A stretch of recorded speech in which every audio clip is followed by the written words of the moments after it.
বরিশাল জেলা হিজবুত তহিদের আয়োজনে এক শ্রমিক সমাবেশ অনুষ্ঠিত হয়েছে।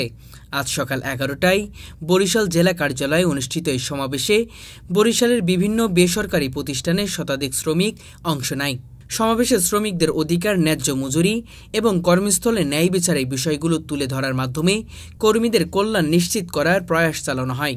বরিশাল জেলা হিজবুত তহিদের সভাপতি লোকমান হোসেনের সভাপতিত্বে সমাবেশে প্রধান অতিথি হিসেবে উপস্থিত ছিলেন হিজবুত তহিদের বরিশাল বিভাগীয় সভাপতি শফিকুল আলম উকবা। তিনি বলেন, শ্রমিকদের প্রাপ্য অধিকার থেকে বঞ্চিত করে জোরপূর্বক শ্রম আদায় করা অর্থাৎ দাসপ্রথা মানব ইতিহাসের প্রাচীনতম অন্যায়গুলোর একটি।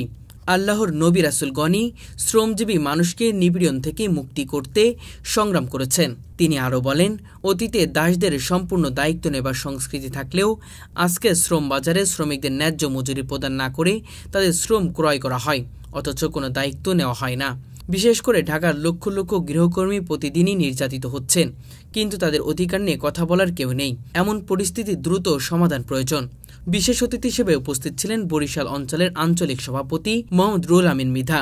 সমাবেশে আরও উপস্থিত ছিলেন বরিশাল মহানগরের সভাপতি নূর মোহাম্মদ আরিফ, জেলা কমিটির কার্যনির্বাহী সদস্য মোহাম্মদ মালেক হাওলাদার সহ আরও অনেকে।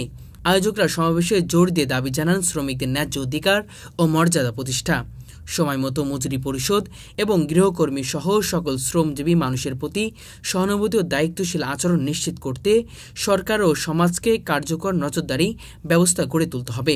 সমাবেশ শেষে সংগঠনের পক্ষ থেকে ভবিষ্যতে শ্রমিকদের অধিকার রক্ষার ধারাবাহিকতা কর্মসূচি গ্রহণের প্রতিশ্রুতি দেওয়া হয়।